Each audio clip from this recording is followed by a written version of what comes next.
Oh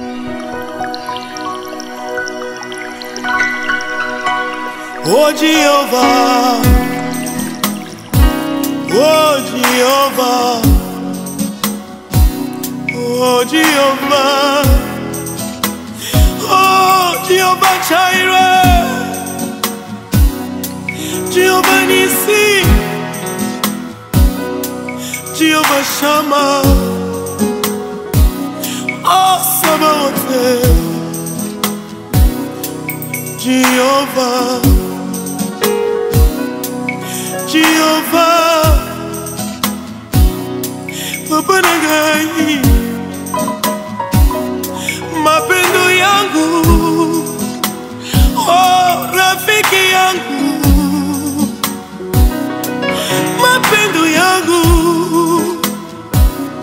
rafiki yangu, oh Jehovah, Jehovah. Oleki nyonso, oleki pasi nyonso, oleki humiliation, oleki souffrance nyonso, oleki kosanga bana, oleki kosanga libala, oleki bapasi na ngai. Oleki mbeta l'hôpitalo, oleki ba defi na ngai, oleki ba defi a bomoi na ngai. Oh Jehovah, Jehovah Shammah, Jehovah.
bénédiction par les différentes sœurs que je ne vois plus.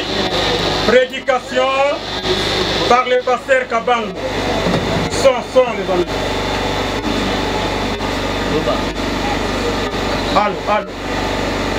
Prédication par le pasteur Kabango de l'église du Sénat. Bénédiction des orphelins et toute la famille biologique. Témoignage, la famille, les amis du quartier et l'église. Discours de revoir d'adieu par notre fille Esther Yongolelo. Biographie de la défunte par votre serviteur, excusez-moi, Arthur Moussangi Mundelengolo. Animation par l'orchestre Les Restaurés, suivi de l'orchestre Sénat. On va faire un long voyage de Maloko. Wako Kende, Kola La Pongi, à beaucoup d'habitants au niveau ya Bibwa déjà. Terminé. D'ailleurs, tout de suite là, à 4h30 jusqu'à 5h, nous allons nous retirer pour les besoins que nous connaissons. C'est-à-dire pour ce que là, on va changer là-bas. Ma fillette Esther, de venir prononcer les mots des circonstances d'adieu pour ma Véro. À vous, maman Esther, venez devant papa. Maman Rose. Maman Rose, pardon.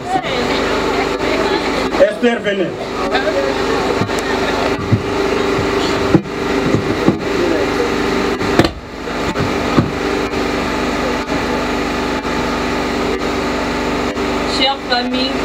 Chers amis, mesdames et messieurs, bonsoir. Vous êtes venus nombreux aujourd'hui pour rendre un dernier hommage à la femme exceptionnelle qui était notre grand-mère. Au nom de toute la famille, je tiens à vous en remercier. Il est très difficile pour moi de prendre la parole en ces jours si noirs. Malgré la tristesse, il est tellement important de se rappeler quelle grand-mère magnifique qu'elle était pour nous. Pour toi, Mémé, tu en avais parlé depuis longtemps et aujourd'hui nous y sommes. Tu voulais nous y préparer car tu savais bien que ce serait difficile et on n'y est jamais prêt pour ça.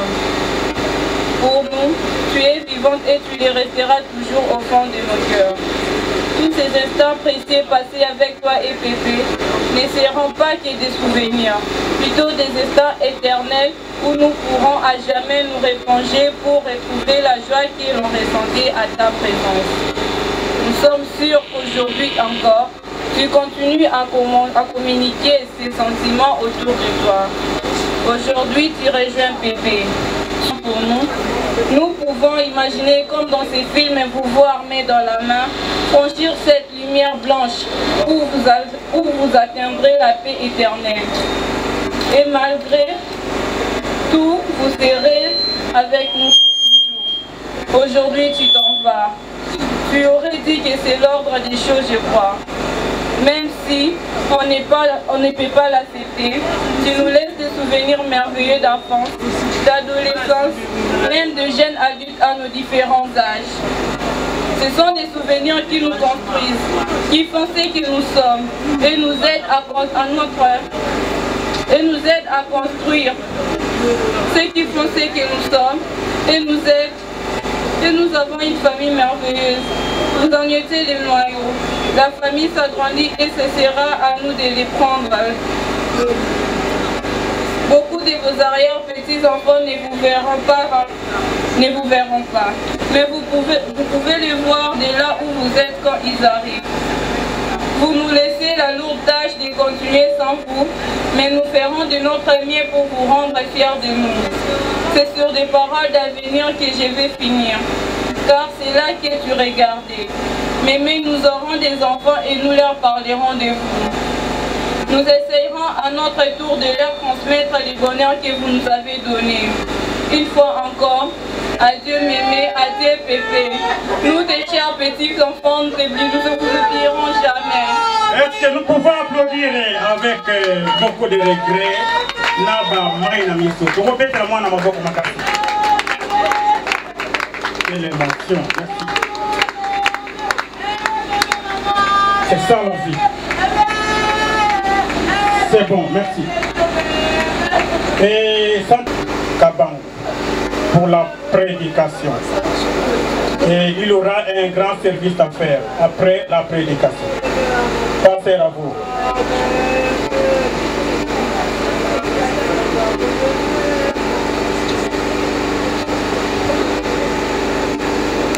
Applaudissez, acclamez pour l'homme de Dieu. Merci.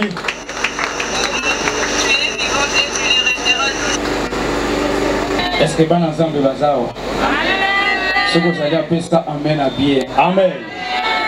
Vous pouvez dire maboko pona le kumu ya zambe na biso. Oui, je prends dans ma circonstance à boyer. Et c'est la lame. Maman na biso rose na mbwanya na isika ya matanga. Pona nini bowana yepe aliko réfléchir komona ete un jour ndenge to sangani boye batu bako sangana pe pona ye. Yango tango to aliko na bisika matanga moko na moko bongi na ye a réfléchir na o ezali dire ya vie na ye. Ndena lingi to tanga na makomi na Zambe maloba oyo David pe alobaki yango. Nazotanga na Psaume chapitre 39 verset 5 kino verset 8. David azoloba: Éternel, dis-moi, quel est le terme de ma vie? Quelle est la mesure de mes jours? Que je sache combien je suis fragile. Voici, tu as donné à mes jours et ma vie est comme pour rien devant toi. Oui, tout homme debout n'est que souffle. Oui, l'homme se promène comme une ombre. Il s'agite vainement. Il amasse et il ne sait qui recueillera. Maintenant, Seigneur, que puis-je espérer en toi? Et quand tozotanga makomi oyo nalingi ezala pe méditation pour na yo. Prédication nanga nazombe mango na méditation. Parce que Bible ko ebisa biso ba monaka motema ya moto ya mayele na esika ya matanga. Pona bisika wana nde aliko réfléchir. Mais Bible zoloba ba monaka motema insensé bisika ya fête. Pokuna mutako azali ko réfléchir te. Mutazo mona kaka bisengo. Et qu'on a dit to meka un peu ko réfléchir ensemble. Le lingue David azoloba: Éternel, dis-moi quel est le terme de ma vie. Na lingina tuna onde konanga terme ya vie na yo, suka vie na yo. Na sena moi o esko yebi yango. David azotuna nzambe motuna. Naza moto otindinga na mokili. Mais na lingina yeba quel est le suka nanga na mokili oyo ezali pona mikolo boni. Na ebitende qu'on a tenu aux questions. Est-ce qu'on peut répondre na sena motema na yo? Suka ya mikolo na yo na sena moi ezali mokoloni. Moto ebi yango te. David ake musika ebisi Nzambe. Alobi ete opesi mikolo na ngai lokola molai ya loboko. C'est-à-dire ndenge na liko sembola loboko bo ekoki pesili. Ndenge ko bikosa te. Na sena moi oyo moto nyonso azali na dire oyo Nzambe a fixe na ye kati. Mais tozoyeba te ke vi na yo ndeko na nga eza na dire na sena moi oyo. Lelo tosangani mpona mama na biso Rose. Oui, tozali na esengo. Deko oti bana bakoti pe amoni bakoko. Eza esengo. Mais est-ce que yo ndeko na nga dire oyo Nzambe apesi yo? Okomona bana na yo, okomona bakoko ya bakoko na yo. Question na lingina tuna moko na biso na poko na lelo. Na lingi kaka o comprendre que na sena moi oyo suka ezali. Des fois tozo kota na makambo musu tozo bosa na ke la vie o toza nango elali na une durée. Nzambe tango atindi yo na mokili mama na biso pe ayebaki te ke dire na ye kosuka lelo tosangana mais lelo tosangani mpo na ye ndeko nayebi te lobi ekozala ya nani lobi ezali mpo na yo te lobi eza mpo na nga te mais nalingi kaka na rapele yo dire na yo na se na mokili oyo ezali mpo na bambula boni eske oyebi yango moto ayebi aza te David alobi moto oyo Nzambe okeli aza kaka lokola mopepe tout homme debout n'est qu'un souffle ndeko ata otelemi ozotambola na makasi na zoto nali korapele na butu na lelo oza kaka mopepe moto oyo asimbi mpe mawana ezali nde Nzambe soki adeside na butu ya lelo aretire pema na ye yo mpo obiangami ebembe tout homme debout n'est qu'un souffle yango nde okobeta tolo te komikumisa te ata lelo moni ozali makasi ozali ya bonne santé na ye seulement korapele yo tout homme debout n'est qu'un souffle. L'homme n'est pas le maître de son souffle.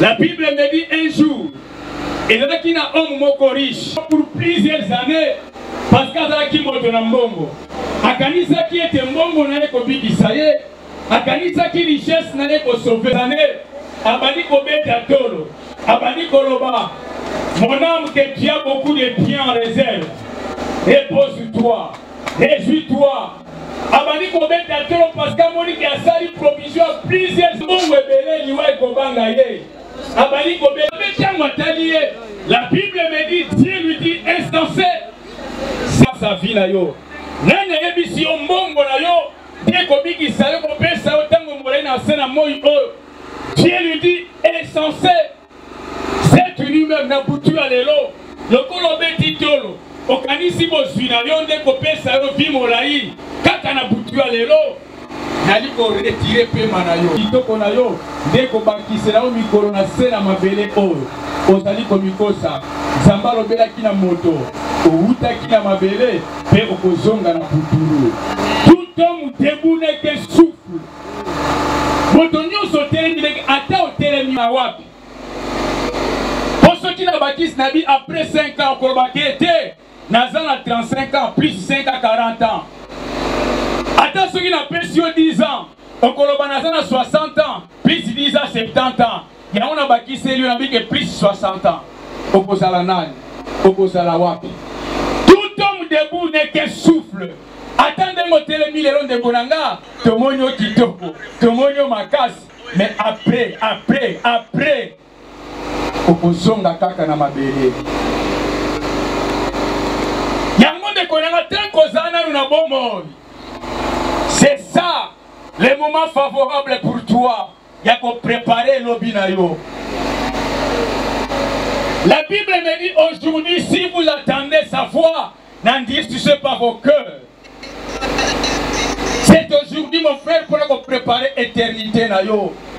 Après 50 ans, après 60 ans, Kokozala Wapi, n'a pas si 60 ans. Pour ceux qui ont dit 20 ans, non, on a 40 ans, plus 20 ans, 60 ans.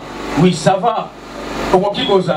Mais après 60 ans, tout homme debout n'est qu'un souffle. Lelo ezali ya mama na biso Rose to sangani ao mais lobi ezali ya nani. Oui, tu aimes kaka batu bayebi ko bakala le panier circule encore pour na lipamboli mais yeba que même pour na liwa le panier circule encore. Amen. Et comme tozolela ye oui, quand on sali discours, moi quand même moi ma casse à tenir pour n'attendre tina souka. Nous avons un sartus sur la bas 3 derniers jours na sena moi na kota qui même ne sikazalaki na chose intensif Nathalie maman nous lenga zopema Nathalie batu na nzinga na ye na lobité. Ndeko soko zana na makasi. Nous avons un sartus sur la bas 3 derniers jours na sena moi na kota qui même ne sikazalaki na chose intensif Nathalie maman nous lenga zopema Nathalie batu na nzinga na ye na lobité.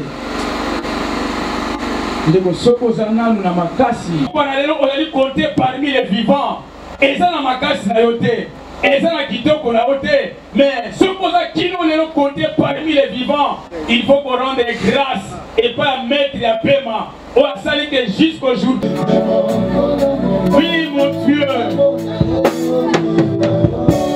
bazela kino bolingo mpona mama na bango mais lelo mama tiki bango yango tobeleli yo Nzambe yo oyo ozali mosungi malamu alleluya tingete loboko na yo Nzambe kosimba bango nabondeli mpona unité kolenge kati na bango natelemeli mopepe nyonso ya division mopepe nyonso ya séparation ya dusiki ya kelele kati na bango natelemeli yango nom de Jésus.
Profiter pour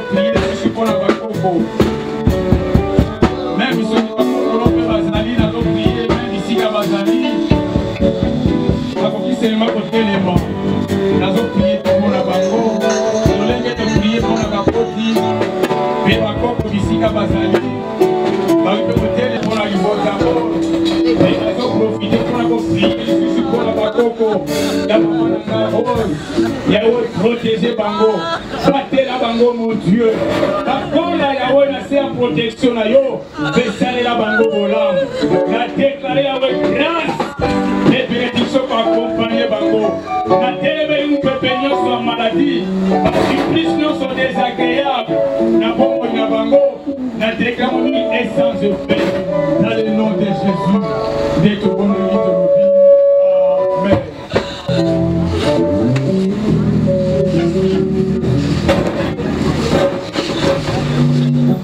Merci. L'orchestre Sénat.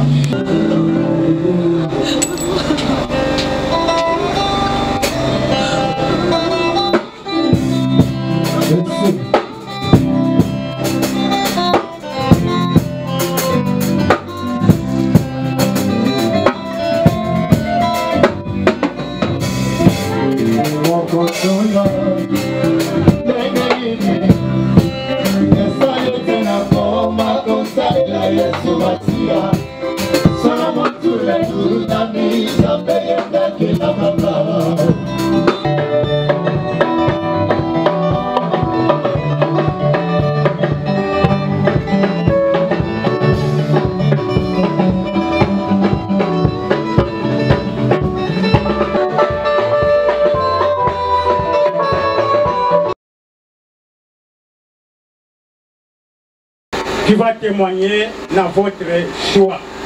Swahili, Lingala, français, anglais, nous tous allés kaka monoko bakibayo. C'est un témoignage ya Rose. Bonsoir je viens témoigner en mémoire de Maman Rose Libadelwa, qui pour moi n'était plus un mémé. Pour moi, elle est devenue une mère. Elle m'a élevée. Elle m'a pris dans le passage. À Colisingaï. À Colisingaï. Elle m'a tout donné. L'affection, l'éducation, l'amour. Peut-être qu'une mère ne peut pas donner à sa propre fille. Elle était tout pour moi. Je m'en même de moi parce qu'elle m'a fait mal. Elle était tout pour moi. Elle m'a tout donné dans la libanase. Je ne même pas pour le qu'elle n'a pas de coco parce que c'est la guinée maman. À mon colingaï. Azaki mama nyoso mama malambonanga mama boboto toswana kameme tobongisaka toswana chebutu na ntongo tobongisi. Merde, aujourd'hui elle me laisse. Que son âme repose seulement en paix. C'est tout, merci.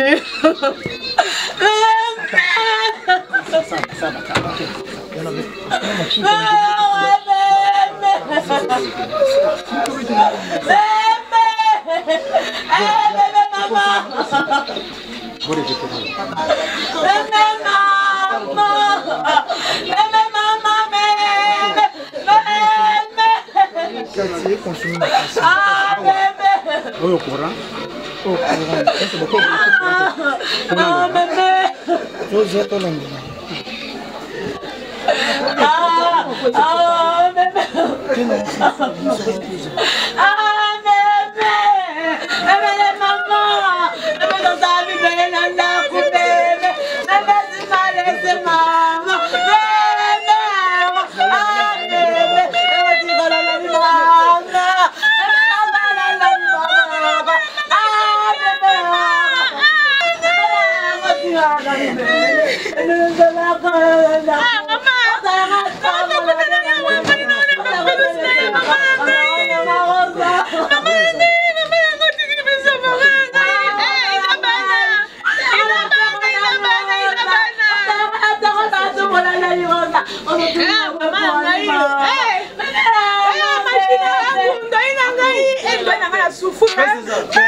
beaucoup, maman. Je t'aimais beaucoup, maman.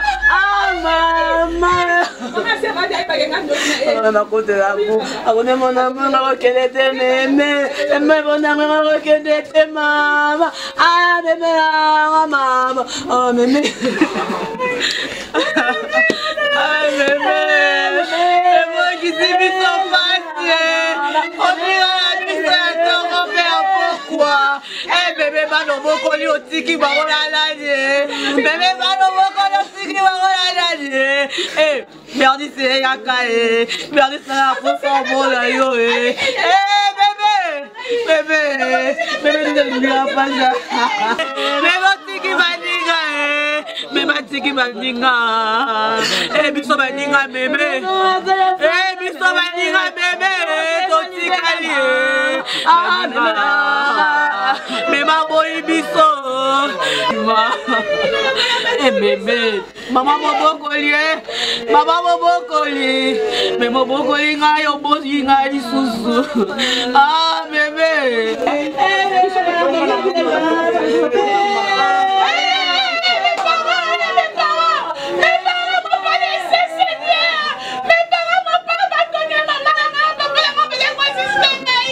Ok, tes A.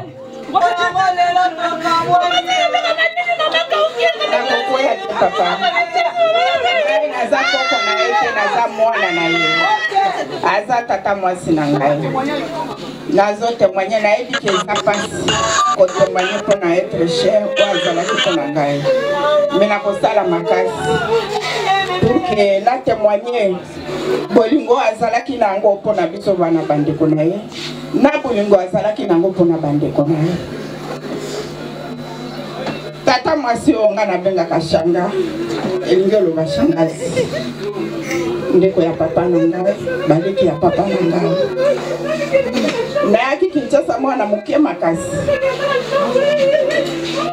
nayaki epai ya na ngai ya mobali kasi soki naoki posa ya baboti na ngai batikalaki na mboka nazalaki koya awa okomona yaya na ngai ameminga asiminga na loboko alobi toke epai ya shangazi soki tokomi awa papa nazalaki komona lokola nazongi mboka akoyamba ngai na bolingo nyonso affection ya babote ezali kozanga ngai nazalaki kozwa yango epai ya tata mwasi na ngai azalaki tata mwasi lokola batata mwasi nyonso te ebele batiaka zuwa ya bamama ya basemeki na bango epai ya bana me ye azali kolinga na basemeki na ye azali kolinga mama na biso makasi paske na mboka ezalaka soki ndeko ya mwasi abali bazwi mbongo wana bapesi ndeko ya mobali akende kobala mbongo o papa na ngai abalaka mama na ngai ezalaki mbongo babalaki ye ajuaki role makasi mpe ajuaki role na ye kitoko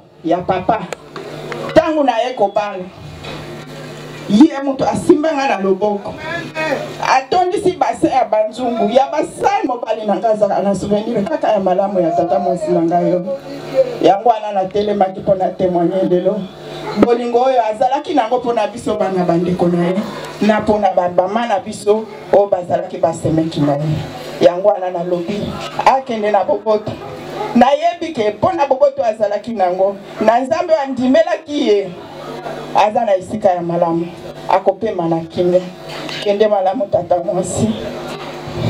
Merci akokende malamu. Merci Monique Samini. Merci, merci. Attention, merci. Tu as bien parlé ma chérie, c'est bien. Bien, tozali ko benga mubange ya tata mokobo. Kombo na ye Laurent. Laurent à vous papa. Merci. Courage.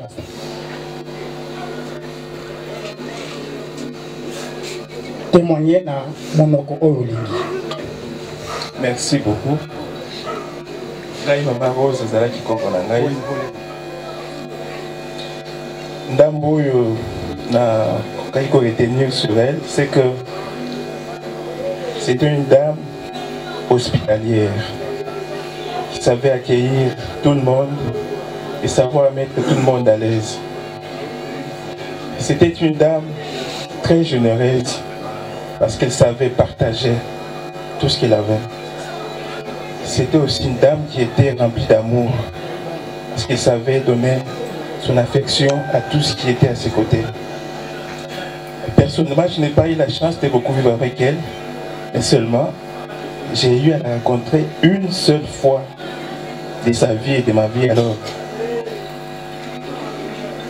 Mais ce film est resté ancré dans ma vie comme si j'ai vécu avec lui chaque jour. Je ne sais pas aujourd'hui s'il faut que je puisse me réjouir de sa mort ou que je puisse pleurer. Parce qu'en réalité, je suis très fier de ce qu'a été sa vie. Je crois qu'elle a rempli sa mission comme il se devait. Aujourd'hui, bien que nous pleurons, et nous sommes aussi fiers parce que nous sommes contents de tout ce qu'elle a fait pour nous. Et si vous voyez même la qualité des gens qui sont venus la rendre les derniers hommages ici, c'est une haute classe, des gens respectueux parce qu'elle a été. Je ne sais pas dire aussi qu'elle puisse reposer en paix parce que pour moi, elle n'est pas morte. Pour moi, ses œuvres demeureront à jamais et nous serons toujours avec elle. Comme tout le monde, j'ai dit aussi qu'elle repose en paix. Merci. Merci Laurent, c'est bien parti. Dans l'entretemps, l'orchestre est restauré, vous allez vous préparer jusqu'à l'aube. Vous allez jouer jusqu'à 4h30. Bien. Nazali kobenga bandeko moko boye bayeko solliciter ngaro. Bandeko ya quartier balingi balela Mama Rose. Est-ce que bokoki koya na miso ya modérateur na mona bino? Nazali kobenga bino nani bokota na mona bino. Vous avez 3 chansons seulement. 1, 2, 3.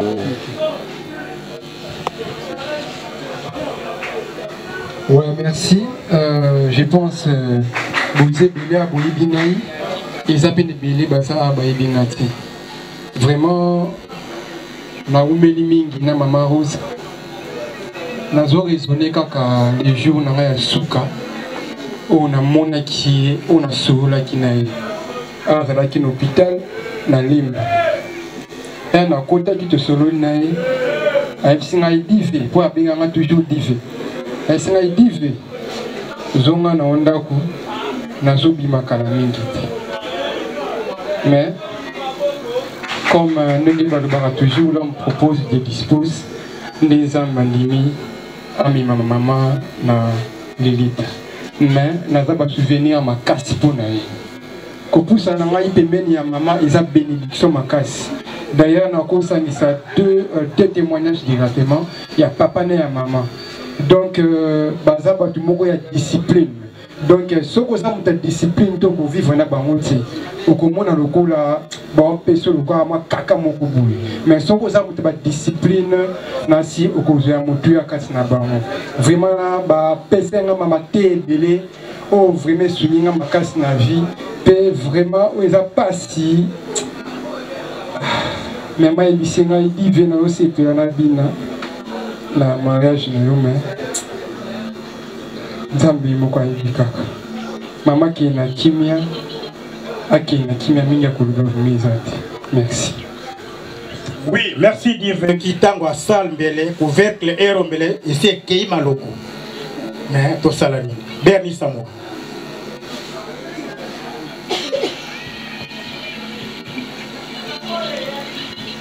Bonsoir. Bonsoir. Ne plairai pas.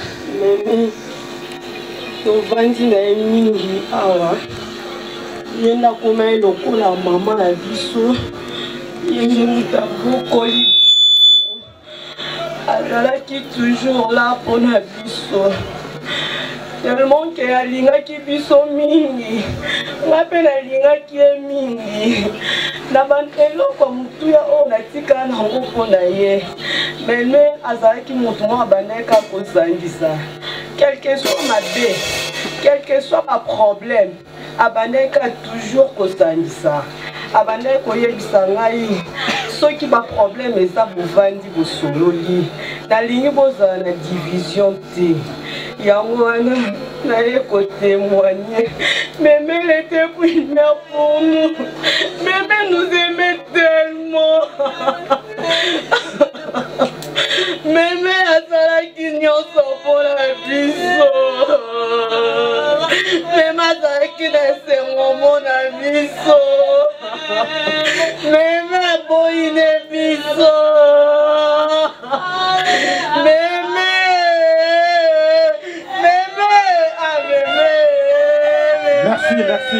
Merci Bernice, tu peux regagner ta place. C'est bien. Merci. Nalobi Boye. C'est parti.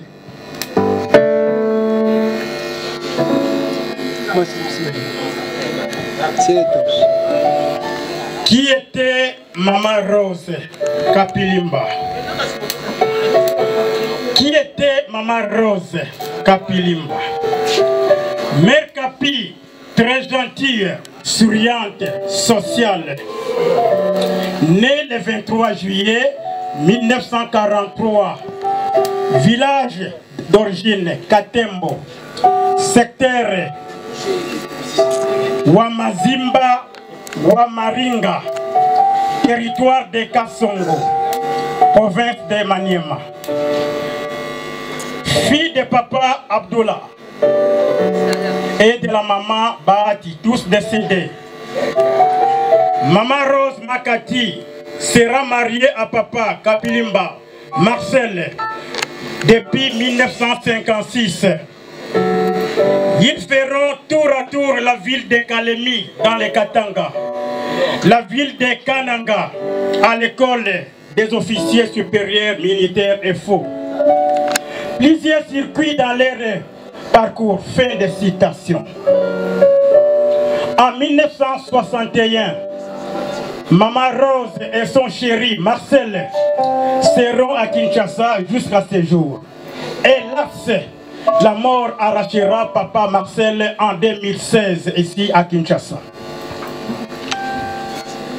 La fidélité exige. Maman Rose est restée seule à faire l'encadrement des enfants et toute la famille. Après une longue maladie, elle est morte le 24 mars 2021 à 23h00 aux cliniques Université de Kinshasa.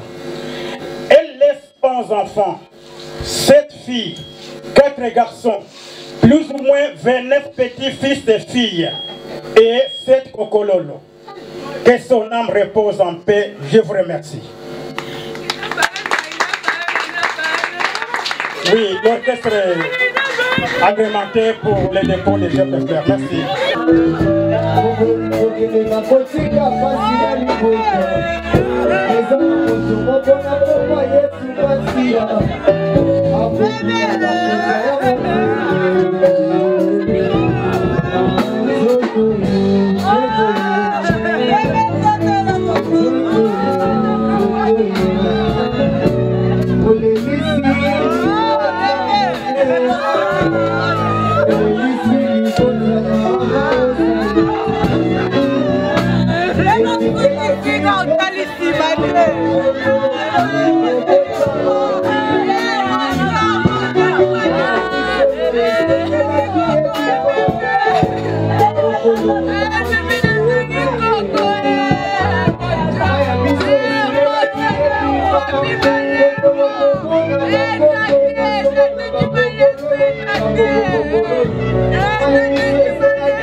Avec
Oh,